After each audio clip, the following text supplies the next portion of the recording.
3만 시간 기도 운동을 온 교회가 기도로 하나님의 은혜로 진행하고 있습니다. 기도의 시간을 통해 우리 모두가 하나님의 풍성한 은혜를 누려보았으면 좋겠습니다. 기도는 영적인 호흡이라고 말씀합니다. 그 호흡이 끊어지면 생명을 잃어버리게 됩니다. 우리의 영적인 호흡, 이 기도의 사명을 감사와 기쁨으로 끝까지 지켜나갈 수 있기를 도전합니다. 3만 시간 기도 운동을 진행하면서 기도에 도움이 되는 책자를 소개하고 또 기도에 대한 우리의 생각과 방향을 더 깊이, 더 풍성히 만들어 갈 수 있었으면 좋겠습니다. 오늘 기도 세미나 두 번째 시간으로 김영복 목사님께서 쓰신 사귐의 기도에 대해서 간략하게 소개하고 사귐의 기도를 통해 얻을 수 있는 영적인 열매에 대해서 살펴보고자 합니다. 먼저 기도의 본질은 만사를 변화시키는 것이 아닙니다. 그것은 무엇보다도 먼저 나 자신을 변화시키는 일이라고 하는 사실을 우리는 깨달아야 합니다. 기도는 하나님과의 만남을 통해 나의 거짓됨을 발견하고 참된 나로 거듭나는 일이라고 말할 수 있습니다. 이러한 출발이 바로 사귐의 기도로 시작될 수 있어야 하겠습니다. 저자 김영복 목사님은 이러한 기도의 모습과 자세를 사귐이라고 하는 단어로 정의합니다. 기도는 하나님과의 깊은 사귐이라는 것이죠. 하나님을 알고 배우는 일에 우리는 더 관심을 가져야 하겠습니다. 또한 나아가 사귐이 깊어지면 상대와 사랑에 빠지게 되는 것입니다. 기도는 하나님과의 사랑으로 우리를 초청합니다. 하나님과의 사귐은 나의 진정한 자아와의 사귐으로 또한 초청이 됩니다. 아파하는 자를 위로하는 것이고 또한 힐링을 통하여 우리의 마음을 또 우리의 정신을 바른 곳으로 인도해 갈 수 있다라고 하는 것이죠. 또한 내가 용서할 수 없었던 사람들, 또한 미움으로 가득 차 있던 나 자신을 끌어안을 수 있는 발판이 마련이 되는 것입니다. 내가 인정하기 싫었던 내 자신을 수용하고 또 일어서게 되는 그 은혜가 사귐의 기도로부터 시작이 될 수 있다라고 하는 사실이죠. 내 안에 숨어있던 하나님이 창조하신 그러한 형상을 다시금 발견하게 되는 것입니다. 이를 통해 나와의 사귐이 깊이 일어나게 되는 것입니다. 나는 사귐을 통해 나를 더 사랑할 수 있게 됩니다. 나아가 우리가 삼위일체 되신 하나님과의 깊은 사귐으로 나아갈 수 있어야 한다는 사실을 책은 이야기합니다. 더 나아가 하나님의 사람으로 빚어질 수 있어야 하는 것입니다. 기도를 하는 사람은 아름다울 수밖에 없습니다. 오늘의 나를 딛고 일어설 수 있기 때문입니다. 더 나아가 세상의 최고의 선이신 하나님을 닮아갈 수밖에 없기 때문입니다. 깊은 사귐의 기도를 이제 시작해 보십시오. 오늘 책 사귐의 기도는 총 5부로 구성이 되어 있습니다. 1부는 사귐의 기도에 이르기 위한 5가지 질문으로부터 시작이 됩니다. 그리고 2부는 사귐의 기도를 위한 2가지 준비에 대해서 이야기합니다. 3부는 사귐의 기도를 위한 5가지 주제에 대해서 이야기합니다. 4부는 사귐의 기도를 위한 6가지 도구에 대해서 또한 설명합니다. 자, 그리고 이제 우리가 관심을 두고 좀 더 깊이 있게 살펴보고자 하는 것은 5부의 내용입니다. 그리고 5부의 내용은 사귐의 기도가 맺는 6가지 열매에 대해서 이야기를 하고 있습니다. 1부부터 4부까지는 꼭 책을 구입하셔서 한번 읽어보셨으면 좋겠습니다. 오늘 이 자리에서는 5부의 내용을 좀 더 집중적으로 함께 살펴보겠습니다. 이제 기도의 영적인 열매가 우리들 가운데 나타나야 한다는 사실입니다. 분명히 기도하는 사람에게는 그러한 영적인 열매가 있기 마련입니다. 자, 먼저는 내적 안정감이라고 말씀을 드릴 수 있습니다. 기도는 내적 안정감을 충만하게 만들어주기 때문입니다. 나의 문제를 하나님이 맡아주신다는 믿음, 그 믿음이 우리에게 생기게 되는 것이고요. 어떠한 경우에도 하나님만 함께 하신다면 모든 것이 충분하다라고 하는 그 믿음이 기도함을 통하여 또 사귐의 기도를 통하여 우리의 삶 가운데 나타나게 되는 것이죠. 내적 안정감은 문제 해결을 위한 판단력과 능력을 제공해 줍니다.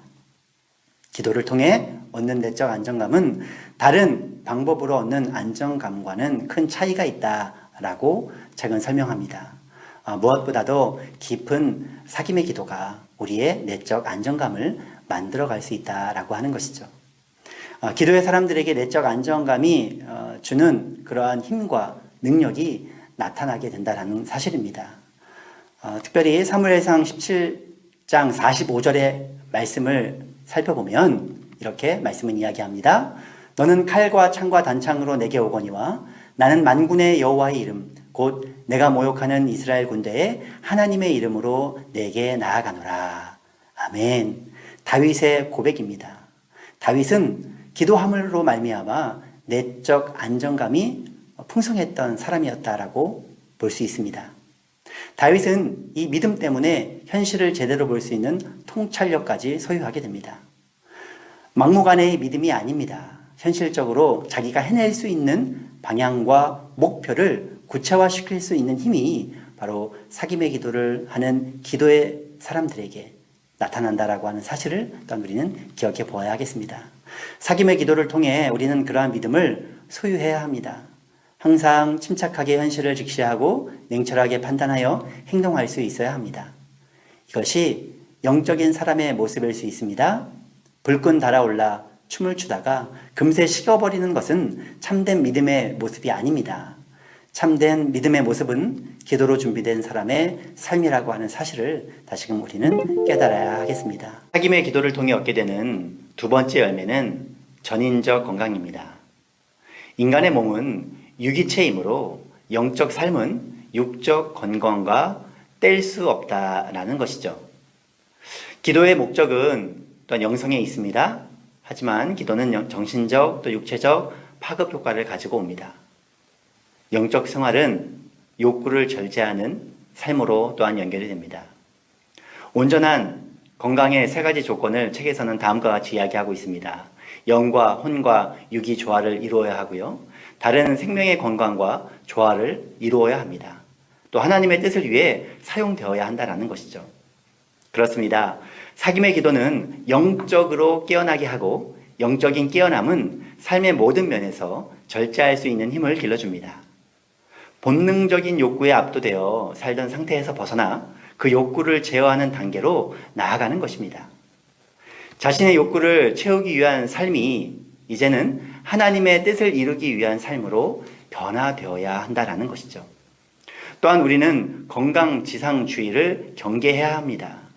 많은 사람들이 웰빙의 삶을 추구합니다. 기도하는 우리는 영적인 것을 추구해야 합니다. 무엇을 말하는 것입니까? 육적인 건강에만 관심을 두지 말아야 한다는 것입니다. 개인적인 건강만을 추구해서도 안 됩니다. 건강의 목적을 오해해서도 안 됩니다. 사귐의 기도를 통해 우리가 추구하는 것은 전인적인 건강이라고 하는 사실을 책은 이야기합니다. 또한 책에서도 이야기하고 있듯이 사귐의 기도와 영성 생활은 전인적인 건강에 이르는 가장 좋은 길이라고 하는 사실을 우리에게 이야기하고 있습니다. 다음으로 사귐의 기도를 통해 얻게 되는 세 번째 열매는 영적 충만, 성령 충만입니다. 바른 기도는 속 사람을 강화시켜 줍니다. 성령은 또한 우리를 감염시켜 하나님의 형상으로 이끌어 갑니다. 성령의 열매와 성령의 은사는 우리 중에 역사하시는 성령의 사역입니다.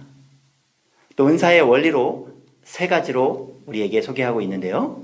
은사는 성령의 나타나심이다라는 것이고요. 또 은사는 이웃과 공동체의 유익을 위해 우리에게 주시는 것이다라고 이야기합니다.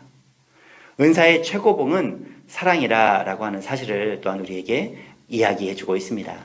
그렇습니다. 사귐의 기도가 성령이신 하나님과의 동행이라고 하는 사실을 책은 우리에게 이야기하고 있는 것이죠. 이 사귐을 통해 우리의 영은 하나님과 만나고 지속적인 교제를 통해 성장해 가게 되고 나아가 강화될 수 있다라고 하는 사실입니다.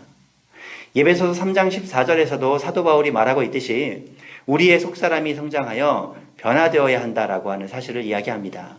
그리고 그렇게 될 때에 내적 자유를 누리게 되는 것입니다. 반면에 우리의 속사람이 성장하지 못하고 변화되지 못하면 끝없는 갈등과 번민에 빠지게 될 수밖에 없습니다. 고통 가운데 지낼 수밖에 없다라는 것이죠. 우리의 사귐의 기도가 성령 충만함으로 연결되어야 하고 또 사귐의 기도를 통하여 그 성령 충만함을 계속해서 유지해 나아갈 수 있어야 하겠습니다. 사귐의 기도는 우리를 성령과 만나게 하고 간염되게 한다라고 하는 표현을 통해서 최근 우리들에게 도전합니다. 성령의 바이러스에 우리 자신을 충분히 노출시켜야 한다라고 이야기하고 있습니다. 요즘 코로나19 바이러스로 모두가 고통을 받고 있습니다. 이 바이러스는 우리가 절대로 피해야 할 바이러스입니다. 우리 모두가 조심해야 할 바이러스입니다. 하지만 우리가 기꺼이 받아들이고 또 우리 스스로를 노출시켜야 할 바이러스가 있습니다. 그것이 바로 성령 하나님인 줄로 믿습니다. 책에서 성령 충만함을 성령의 바이러스에 감염된 상태로 설명을 합니다.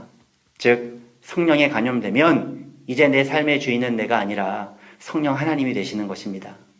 병균이 내 몸의 피를 통해 활동하듯 성령께서 우리의 영을 통해 활동하게 되어야 한다는 사실을 이야기합니다. 그리고 나아가 성령의 간염은 치료해야 할 대상이 아니라 적극적으로 심화시켜야 할 대상이라는 사실을 새롭게 발견할 수 있어야 하겠습니다. 성령 충만함으로 나타나는 은사는 참으로 다양합니다. 그 은사는 하나님을 기쁘시게 하는 일에 적극적으로 사용되어야 합니다.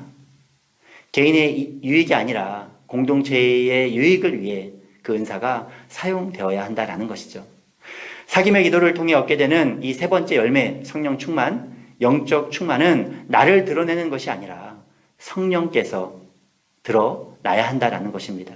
전적으로 나를 가려야 합니다. 나를 낮추어야 합니다.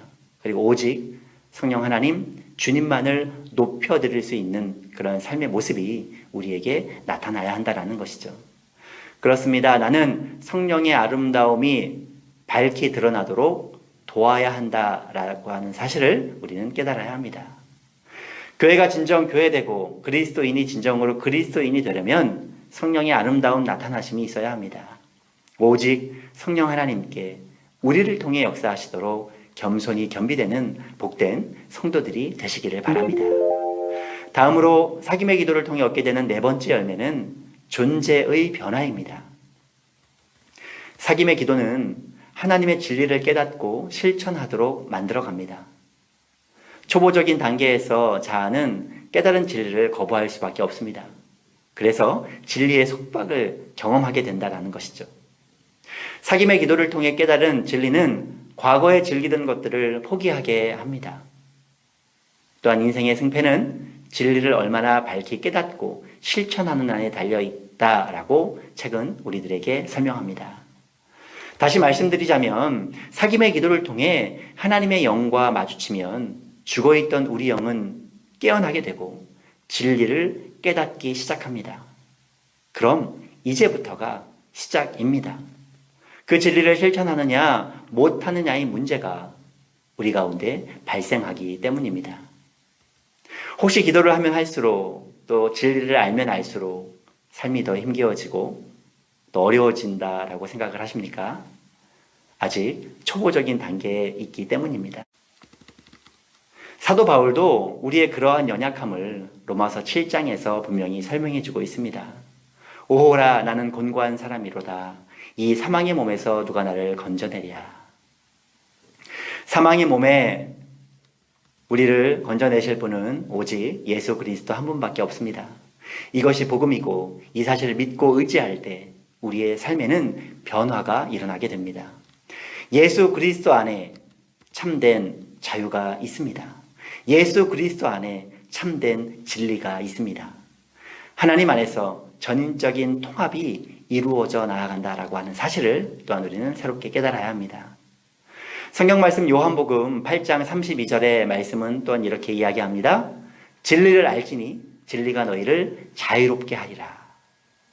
사김의 기도를 통해 더 깊이 주님을 알아가고 진리를 깨닫고 하나님의 말씀을 알아갈 때 그 진리가 우리를 자유하게 합니다.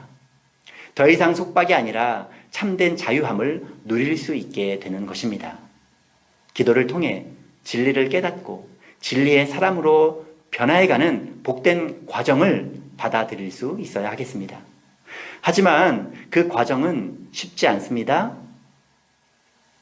또한 그 쉽지 않은 과정을 포기해버려서도 안 됩니다. 쉽지 않다고 하여 포기해야 하는 것은 아니기 때문입니다.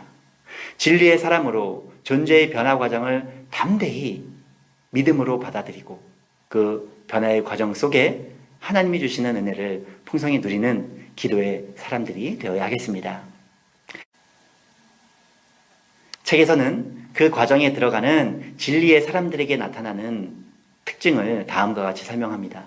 진리의 사람들은 세상의 선전에 잘 넘어가지 않는다라는 것이죠. 또한 진리의 사람들은 그가 비록 아무 말을 하지 않아도 세상의 불이익을 증언하는 역할을 감당한다라는 것입니다. 궁극적으로 사김의 기도를 통해 우리는 진리의 사람들로 그 존재가 변화되어 가야 한다라는 것입니다. 진리를 수호하며 하나님의 거룩한 뜻을 이루어가는 그리스도인들이 되어야 하겠습니다. 다음으로 사김의 기도를 통해 얻게 되는 5번째 열매는 사랑의 능력입니다. 사김의 기도는 사랑이신 하나님과의 사랑 나눔이라고 설명합니다. 사김의 기도는 다른 생명과 연대하게 하고 책임을 지게 합니다. 이웃에 대한 사랑의 실천은 사김의 기도에 뿌리를 두고 있습니다. 사랑은 예술과 같아서 끊임없이 사랑의 혼을 불태워야 합니다. 기도는 사랑의 능력을 얻는 통로이며 사랑의 방법을 찾아가는 과정이어야 한다라고 또한 설명합니다. 사김의 기도는 기도하는 사람의 의식을 넓히고 또 예민하게 만들어 준다라고 하는 사실이죠. 기도를 통해 기도자는 다른 사람, 다른 생명에 대해 깊은 관심을 가지게 됩니다. 그들의 아픔에 더욱 예민해질 수 있어야 한다라는 것이죠. 사람의 관심이 사랑으로부터 시작된다라고 하는 사실을 또한 우리는 기억해 봅니다. 사랑의 힘으로 예수님께서는 자신의 필요로 하는 사람들을 찾아다니셨으며 또 그들을 위해 봉사하셨습니다. 사김의 기도는 우리 가운데 그 사랑의 힘을 키워나가는 원동력이 되어야 한다라고 하는 사실입니다. 마태복음의 말씀에서처럼 하나님 사랑과 이웃 사랑, 그것이 주님께서 원하시는 사랑의 모습임을 기억하시기 바랍니다. 사김의 기도 가운데 그 사랑을 더욱 강화시켜 나아가는 우리 모두가 되어야 하겠습니다. 이제 마지막으로 사김의 기도를 통해 얻게 되는 6번째 열매, 새로운 인식에 대해서 이야기해 보겠습니다. 기도를 통해 우리의 인식은 확장되고 강화되어 간다라는 것이죠. 깊은 기도의 경지에 이르면 새로운 세계, 새로운 인간, 새로운 하나님을 경험할 수 있습니다. 의식의 확장에서 얻게 되는 변화는 3가지가 있다라고 책은 이야기하고 있습니다. 우주적 의식에 도달하게 되는 것이고요. 자연의 영성에 이르게 되고 궁극적으로 하나님과 하나됨을 이룰 수 있다라고 이야기합니다.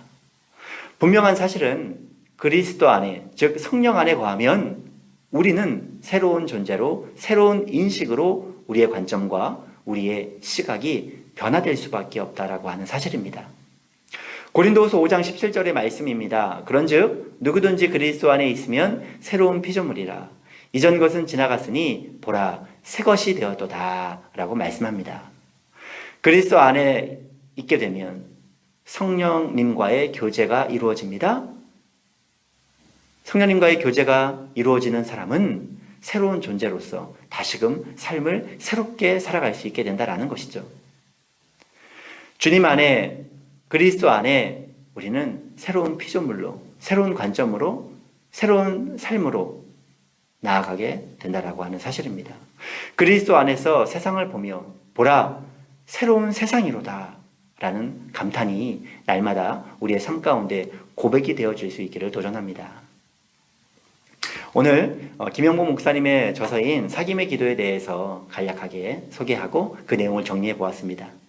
특별히 사귐의 기도는 하나님과의 사귐으로부터 출발한다라고 하는 사실입니다.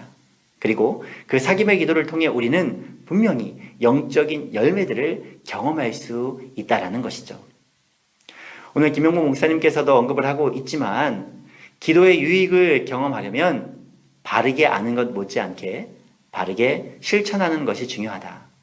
이 책이 독자들의 지적 호기심을 채워주고 신학적 깊이를 더해준다면 그것만으로도 반쯤은 성공한 것이라 말씀합니다. 하지만 지적 성장만으로는 크게 달라질 것이 없다. 우리의 삶이 자연스레 삶으로 이어지기를 바라지만 실제로 그렇지 않은 경우가 대부분이다. 의식적으로 노력하지 않으면 삶은 삶과 따로 놀게 마련이다 라고 이야기합니다. 그렇습니다. 우리가 사귐의 기도에 대해서 이야기했고 사귐의 기도가 주는 영적인 6가지 열매에 대해서도 말씀을 나누었습니다. 중요한 것은 그 삶이 지식적인 삶으로만 멈추는 것이 아니라 우리의 삶 속에 실천함으로 그 삶이 풍성한 열매로 맺혀질 수 있기를 도전합니다. 그렇습니다. 우리가 눈을 떠 주님을 뵙고 주님을 향해 마음을 열고 우리 삶에 주님을 받아들이면 사귐이 시작이 됩니다. 기도를 통해 영이신 하나님과 사귀다 보면 요청할 때도 있고 침묵할 때도 있고 찬양할 때도 있습니다. 중요한 것은 이제 그 삶을 실천해야 한다라는 사실입니다. 바라기는 우리 모두가 사귐의 기도를 통해 영적인 열매를 맺기를 원합니다. 또한 그 열매를 통해 하나님을 기쁘시게 하는 거룩한 성도가 되어야 하지 않겠습니까? 특별히 이번 3만 시간 기도 운동이 우리의 영적 기경을 새롭게 하는 복된 자리가 될 수 있기를 또한 소망합니다. 사귐의 기도를 통하여 또 기도의 지평도 넓혀갈 수 있는 복된 시간, 복된 자리가 될 수 있었으면 좋겠습니다.